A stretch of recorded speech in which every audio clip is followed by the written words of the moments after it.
Hey everybody, welcome to the Hogwarts Legacy Gameplay Showcase. I'm Chandler Wood, Community Manager here at Avalanche Software, and I'm honored to introduce you to our panel today. First up, we have community guest host, Ben Snow. Oh my god, I can't believe this is happening. Thank you so much for having me. And from the Avalanche team, we have game director, Alan Tu. Hello everybody. And systems designer, Mackenzie Toner. Hi. And finally, just off screen capturing gameplay for us, Andrew Coram. Today we'll be giving you a taste of the open world via broom flight, a deeper look at combat using the Dark Arts Battle Arena, and a look at your personalizable home within Hogwarts, the Room of Requirement, where we may even see some beasts. And we're starting right where we left off in our last gameplay showcase, just outside Hogwarts, which I love that you can walk out of the castle after walking through everything and then just come out here and take off on your broom out into the open world. And Alan, I know that's something that you particularly like about Hogwarts Legacy too. Yeah, I'm a big fan of just being able to hop on the broom and go anywhere. There's something about kind of like the sensation of everything being open to you, and just I love the proximity that I can get to things. I love flying close to the ground, and I kind of wanted to talk about it just because I feel like the brooms are fun for me, not just because of all those feelings of exhilaration, but because they're not just I have a broom and it's done. I actually kind of like some of the mechanics in it. So you see in the lower right there's a meter there, and occasionally as Andrew's kind of flying up or flying down, you might notice it draining or not. And this isn't the present day where all the broom technology is well known and advanced and everything that we know and love. This is an earlier time where they're still trying to figure out, we're not at the 3000 yet, we're at the 11. So. Oh my goodness, I'm just so speechless right now because this is just so beautiful. The world just looks so, by the way, the broom, is that like the only one, or can you like upgrade that broom to go faster? Yeah, so we have a shop in Hogsmeade, actually a broom shop. And so that sells a variety of different brooms. And it was important to us that the player could customize themselves based on their own aesthetic. So they're purely cosmetic, but if you talk to the shopkeep and help him out, he'll actually sell upgrades. Yeah, and those upgrades will make it so that where normally the broom, you can only fly, you can only go at max speed. It's kind of like a turbo meter down there. You can only go at max speed without the meter going down, kind of closer to the ground. And as you raise into the air, you'll notice the meter drop. And so those upgrades will allow you to increase that distance from the ground. And the broom owner at the sporting goods store in Hogsmeade is trying to perfect the broom and get better at it and know it better. And you can participate that and get better and better brooms through that. And I love that mechanic encourages you to actually explore the world and kind of stay close to the ground. It's not just a travel mechanic, point A to point B. You're not just flying high over everything, although it is beautiful, something I really love doing, but as well, there's lots to explore on the ground, and so kind of keeping you down at the ground level. And to me, it feels like it's got this kind of surfing vibe over the. Oh my god! Like I'm just like I want to snatch the controller from Andrew right now because I want to go to the mountaintop, I'm going to that forest and to that hamlet, or I don't know if that's how it's called. I think that's what it is. No, it's awesome. We're actually gonna land here, and I feel like that you call it a hamlet is just perfect, just because that's what we refer to it as, and so. We all know from lore that Hogsmeade is the only all-wizarding village within Britain, but we wanted other opportunities to kind of meet other characters out here and to kind of populate the landscape, so it's not just kind of, barren as you leave out this direction and that direction. And so we just imagine these different dwellings, these different smaller locations that wizards might live in out in the Scottish Highlands. And so it's those. And so we refer to those as hamlets, and they're opportunities to learn those wizard stories, how those different locations have kind of like learned to live, what their relationships are with characters at Hogsmeade and Hogwarts. And so they're both quest opportunities out here and a chance to kind of get to know more of the area, even beyond Hogwarts and Hogsmeade that we've already experienced. And you'll also notice on the mini-map, like lots of little icons, and each one of those represent gameplay in the hamlets that you can participate in, whether it's a vendor or different puzzles and challenges or different secrets that exist. Each one of those icons are different opportunities for gameplay. And you'll notice that same thing as we venture out into the open world as well. So when you go out into the open world and you see those icons, whether they're on the mini-map or on your map or off in the distance, those things are opportunities to say, like, I want to increase my inventory capacity. They're puzzles left behind by old wizards, that you can solve that actually grant you those. If you see ruins off in the distance and you visit them, you might find opportunities to actually expand and learn about your ancient magic. And as you kind of encounter different enemies dotted on the landscape, sometimes those characters, poachers or dark wizards, might be hoarding different magical resources that are valuable to you as you're playing the game. So each one has kind of like a way to connect to our gameplay loops and provide different opportunities that just kind of reward you for poking around. I mean, I right away want to just cover all of those points on the map just by going over there. Well, we've flown on a broom already, but there is something that we haven't done so far, and that is getting on our flying mount. We're going to hop on our Onyx Hippogriff here. The Onyx Hippogriff is our pre-order bonus. Oh my god, there he just like pops out of the back. Oh wait, you can use it as a horsey? I mean, a horse? I mean, that is a horse? Yeah, as a hippogriff, you can totally ride it like a ground mount, and you can lift off into the air. And we tried to make sure that each of those interactions, so the broom's really good at reaching that top speed, at kind of traveling the world as quickly as possible. But sometimes it's really nice to get on the hippogriff because of that ground speed or those transitions. And sometimes it just feels amazing just to be riding around on a hippogriff. Look at it. Yeah, it really is kind of like, I don't know, it's a great feeling being on it. And it's a great feeling managing those transitions, kind of going from run to fly and just being able to go wherever you want. And we tried to make sure that each one of these things that you can interact with have a unique identity and a reason for being. And oh my god, like I see like different like areas, like a swampy area. By the way, can you go to like entire map anywhere you go? Or there are regions that are like locked from you? Yeah, or, as soon as there's kind of a moment where the world kind of opens up to you outside of Hogwarts as a student, and right from that moment, early on in the game, you can go wherever you want. And so you might find more difficult challenges in different areas, and you'll see different spots as Andrew's moving around, like you mentioned, the swamp. But there, we have got like a coast, and we've got different types of environments out in the world just to kind of pepper your experience, reward you for exploring, keep things fresh. All those things exist as we're moving around. So cool. And I love that windmill. It's like so rustic. Like I keep forgetting that this is like 1800s. The Wizarding World we've never really seen before. Like it feels so authentic. Like it's part of it. Yeah, I love this vista too, and I'm gonna have Andrew stop here. We're gonna use a bit of dev magic to change the seasons. Actually, I want you to see what this world looks like covered in snow. Yes, yes, yes, please. I love snow. That's all I want. Wrong wavy. Oh my god, this is so beautiful. Oh my goodness. This is so pretty. Okay, it looks so realistic. Oh my god, it changes the landscape like completely. Oh my god, does it have like actual like gameplay impact, like impact on the gameplay, or does it like it's just the weather of Scotland? Yeah, we really use it as a narrative marker through the game. So as you're progressing through your main storyline, it was important for us to kind of like have those moments that kind of felt like when you're reading the books or watching the movies where, you'll see kind of like the title card, winter, and now the landscape has changed, and you're really feeling that passage of time while you're a student, going through your year at Hogwarts. And I think we wanted to duplicate that. And for me, it's really fun that it's not just on the outside, which I agree, I think it looks really beautiful, but within the school as well. So there are moments like when it reaches certain holidays or things like that, where Hogsmeade reacts to holidays and the school reacts to holidays, and you see the decorations around those environments change. That really helped just kind of make me feel like I'm there. Right. Yeah. And it's not just for the seasons, those kind of vibe things.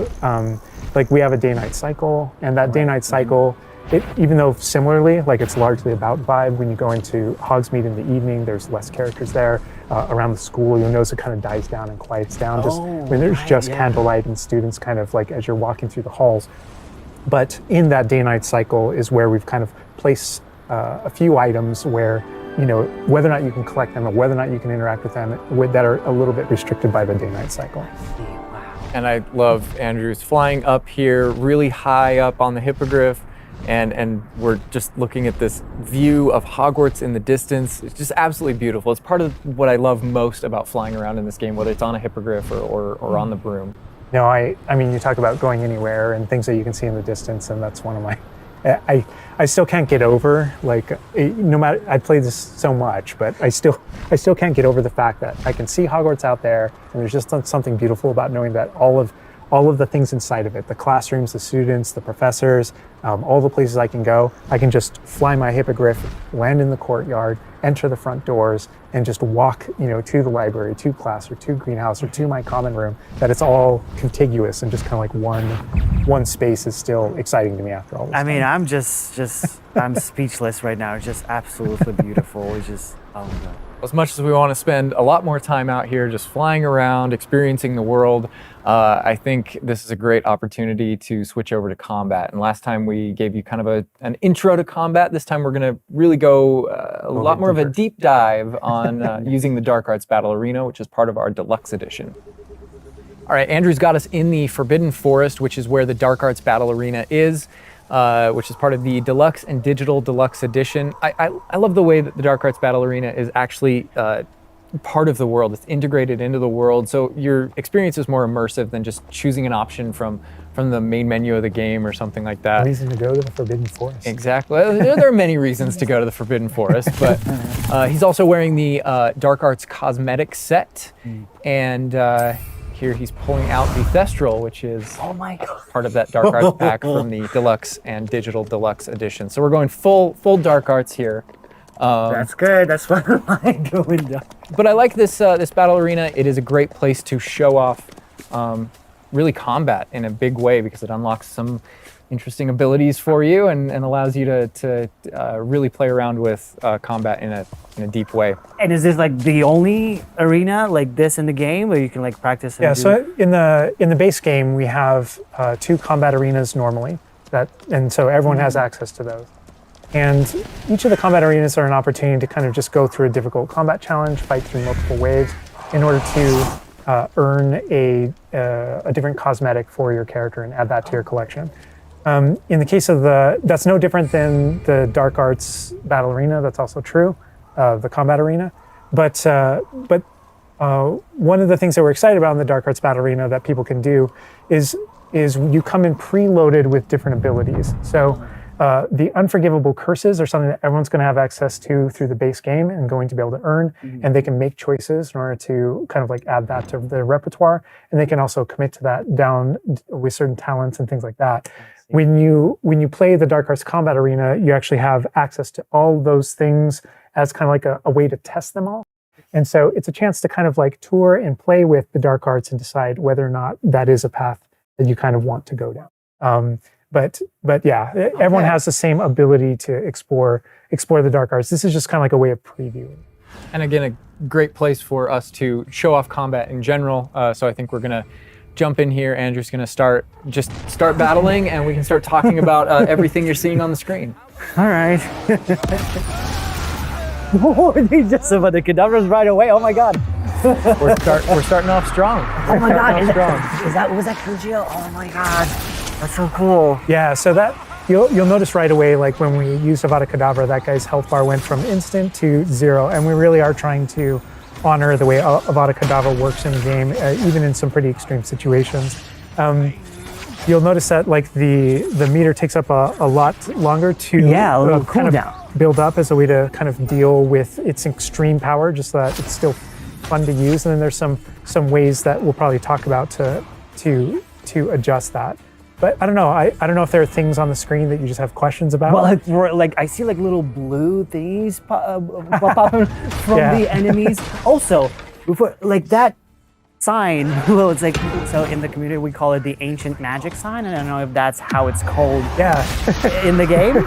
So the community is astute. So on the development side and in player facing in the game, we reference that as your ancient magic meter. Oh, so it is ancient magic. That is, yeah. So as your abilities in the game keep growing and you become exposed to some of the secrets about your own kind of mystery and your own abilities, you start unlocking new powers. So one of those powers, you'll see the R1 button appearing throughout the game. That's an ancient magic throw, we call it, that allows you to kind of like draw an object to you and fling it at an enemy. Okay. But whenever you see the R1 or the L1 plus R1 appear over somebody's head, that's an ability to cast a very devastating and powerful ancient magic spell to do a ton of damage against the character. I see. And the way that manifests itself depends on the type of enemy that you're fighting. And you'll see a wide variety of enemies in here that are pressuring the player in different ways. You'll notice there's abilities that kind of bubble up under the player as he's fighting that force him to move. And there's different ways that we want the player to kind of move around on the battlefield. And that's actually a good link to the ancient magic meter in general. And the reason why I say that is because as you're doing different things in combat, you're Protegoing and you're doing different abilities and you can kind of spec into it with your talents, there are different ways to get that meter to build faster and faster. But one of the most effective base ways to build up that meter fast, that way you can launch these devastating attacks whenever you want to, is to actually perform combos. So you see that combo appearing, and it's almost like your emotions are building up, and then basically that builds up enough that you can attack someone. But as the combo meter builds up, at some point you strike someone and a piece of their magic kind of falls out of them. You'll see these blue orbs in the game world, and there's something that only you can see in the narrative, in the world. And it's another reason to move around on the battlefield. If you can go up and collect those things and suck them in, they give big jumps to that ancient magic meter as we're playing. We're talking a lot about spells and magic here, but I think there's another huge component of combat, and that is the tools that you can bring to combat as well to kind of change the way you play. And I think Mackenzie knows a lot about what's going on with the plants and potions. And so the tools are really interesting because they're basically like a prior investment. So you can bring the potions and the plants that you grow in the Room of Requirement to combat to essentially kind of help you defeat enemies a lot quicker and more efficiently. So some of the tools that you'll see here are like the rock skin potion. So that is something that basically covers your skin in this like rocky material that reduces the incoming damage that you're receiving. So against big enemies, hard-hitting enemies like trolls, that's super helpful. Oh my god, she's just destroying. The troll just collapsed from one of the cadavers. Obviously, we have the Wiggenweld potion as well, which increases your health. And then we have the focus potion. So when Alan talks about having to balance Avada Kedavra with a long cooldown, because obviously it's an instant kill, one thing that you could do is brew a focus potion, and that will increase how quickly your cooldowns regain. Right. Oh my god, there's just so much like versatility, like in what the character is doing to the troll right now. Like he's just bouncing around the arena. He's like not. And the troll makes him move around too, looks like. And I love that our plants are violent. Yes, and so that's like when we're talking about the setup of the arena, you also have plants that you can fight with. And so we have things like the venomous tentacula that you can put down, and it acts like a turret, and it just kind of shoots enemies around the battlefield. That is so cool. This is like a truly like Hufflepuffian way to approach the battle. Yes. No, that was super important to us, that there were these like multiple ways. And so you can see there's a ton of different things you can use. The mandrake is one, so you can pull it out and it stuns with its like piercing cry these enemies in a radius.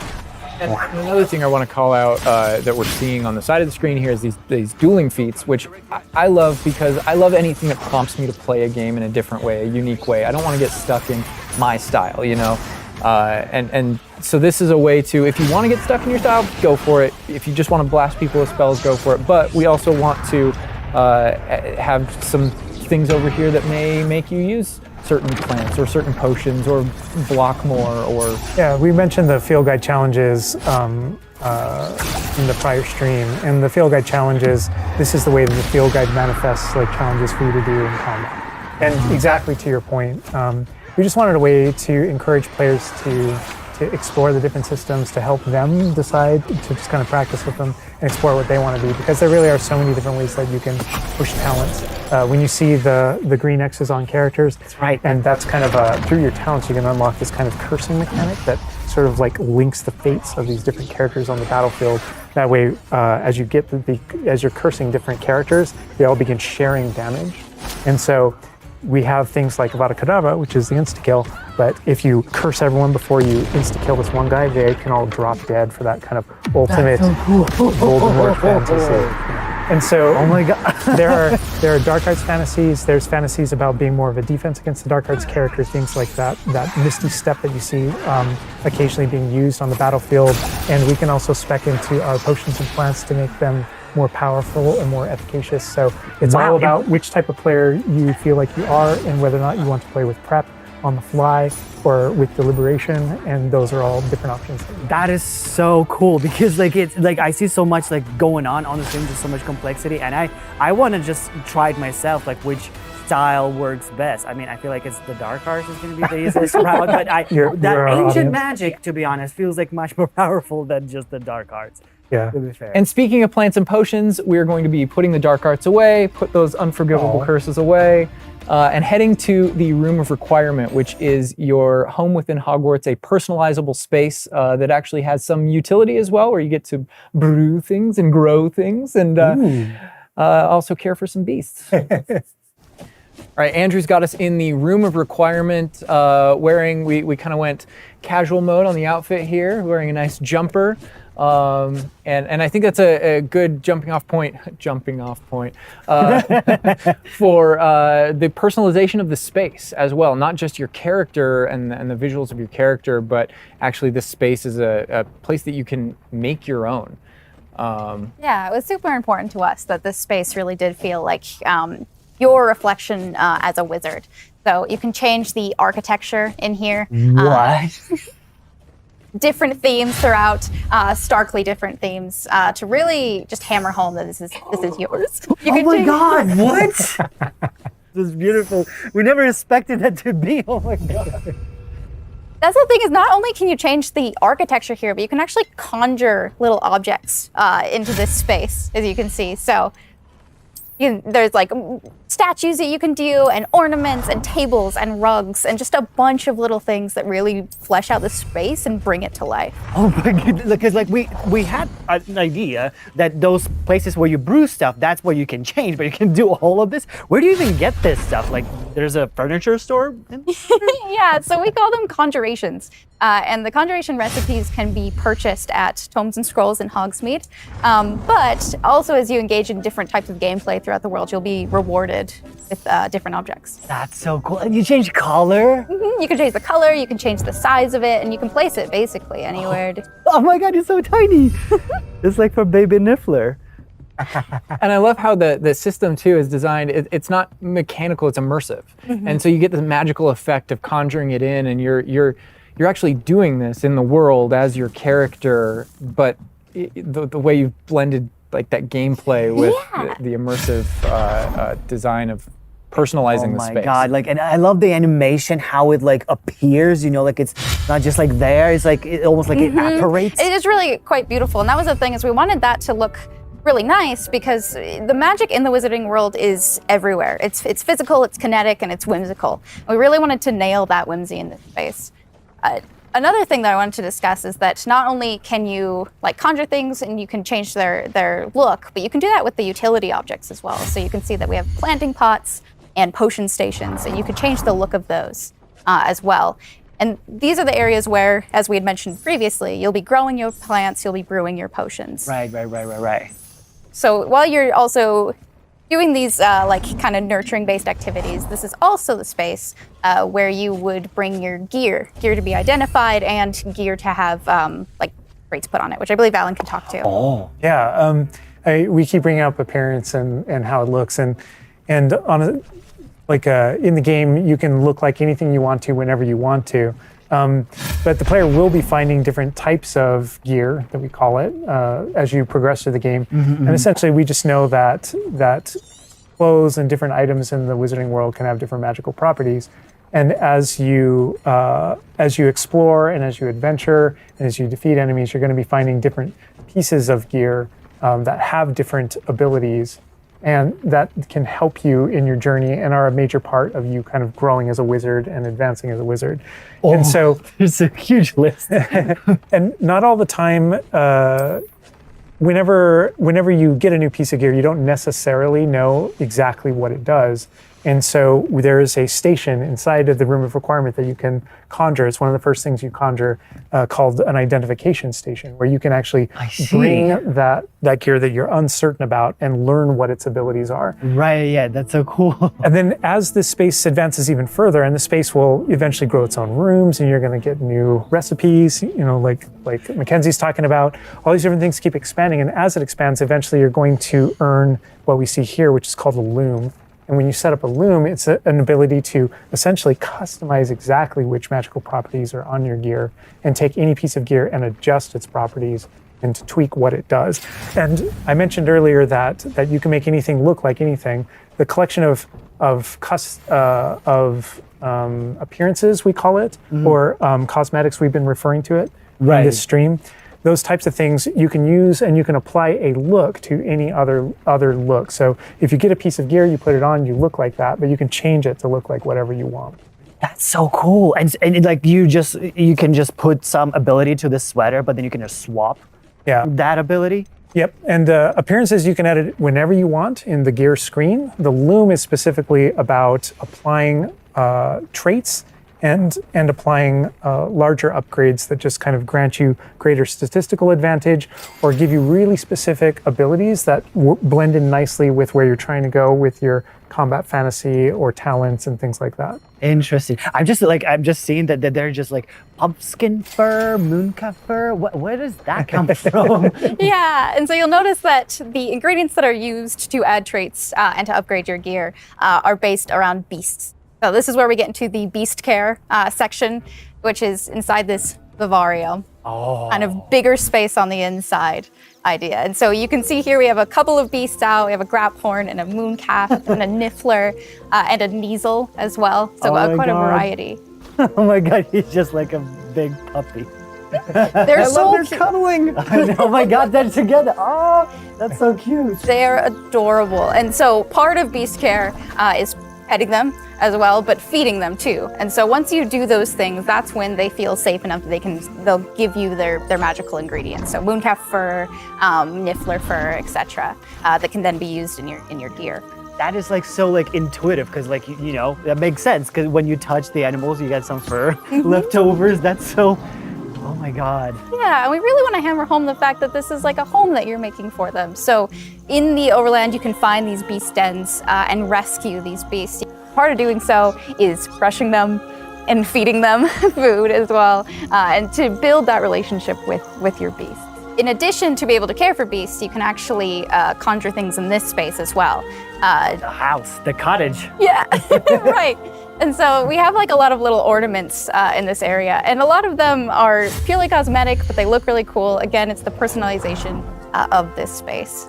Oh my goodness, no, this is like, I'm gonna spend 8 hours just designing this whole area to personalize. This is like cool, it's like you have this little play area, like a personalized fish tank, so to say. Just for the creatures. I love it. Yeah, no, totally. And there's like a decoration aspect, but there's also, we were saying inside as well, is there's a utility aspect to it too. So as you progress in the game and you're able to purchase more conjurations, you're able to speed up your process. So one of them, for example, is the food processor, which allows for the beast in the space to automatically get feed, so you don't have to do it manually. And so you're really building the progression for yourself here. In addition, there's also a toy box where you can play with your beasts. You'll see here, yeah. So you can, there's a bunch of toys in it, and each beast has their own favorite toy. So as you can imagine, the mooncalf really likes the moon ball, or the neasel, as like a little cat, really likes to chase the yarn ball as well. Right. And they're super cute. Oh my God. Watching them, it's so cute. And the big thing we really wanted to hammer home is that the world is a dangerous place. And so by going and rescuing these beasts and bringing them back here and caring for them, you're really helping them out. There's poachers in the overland who hunt these beasts for their material. So instead, you're caring for them. You're giving them a home. Right. Oh my God, this Raphorn is just gigantic. But he looks like my dog. He looks like my dog right now for sure. You could actually name them as well. So like your dog. So getting back into that personalization, you know, yeah, we didn't want you to just like throw in, oh, here's a Graphorn in here. Like, this can be named whatever Andrew's about to name them. Bruce. The good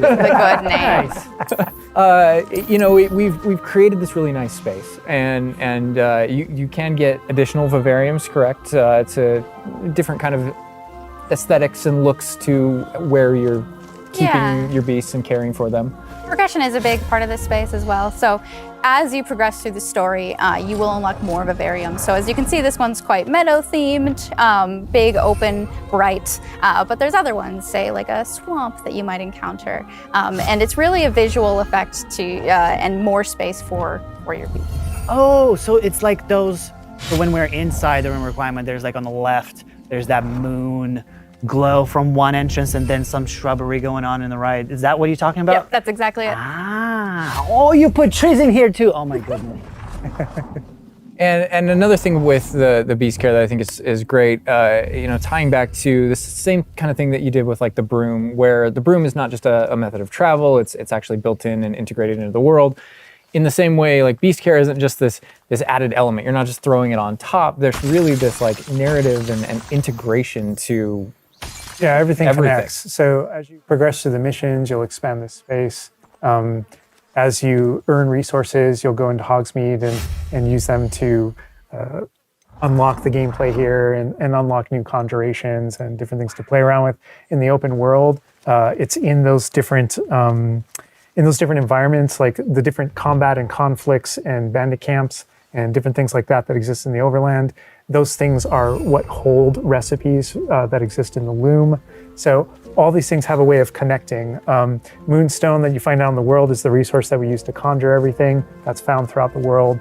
Forageables are used for recipes. So really everything's like a cycle and keeps you coming back. But even with the story that's being told too, I think people know who Poppy is and that she has a particular affinity for beasts. Yeah, I mean, I think everything we're seeing here, you know, you're going to be venturing out into the world, and this is just kind of the tip of the iceberg, even of kind of like your interactions with beasts in that narrative. So, you know, you bringing up Poppy, there are more kind of mysteries to discover and things to discover out in the world that have to do with her and that have to do with caring for beasts. And so different characters have their own stuff that just kind of make this all just kind of like the beginning of your journey.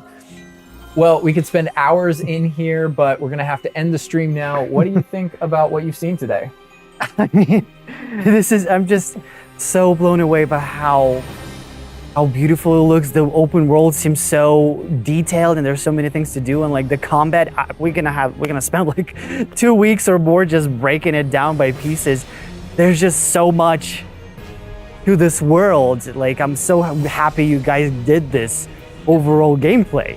And that's just the tip of the iceberg. We've got more for you to discover and find on your own. Thank you so much for being here. Thank you for watching. Hogwarts Legacy is available for pre-order now. It releases February 10th with 72-hour early access for owners of the Collector's, Deluxe, and Digital Deluxe Edition. We're gonna wrap things up, but first we've got a little surprise for you. Bye.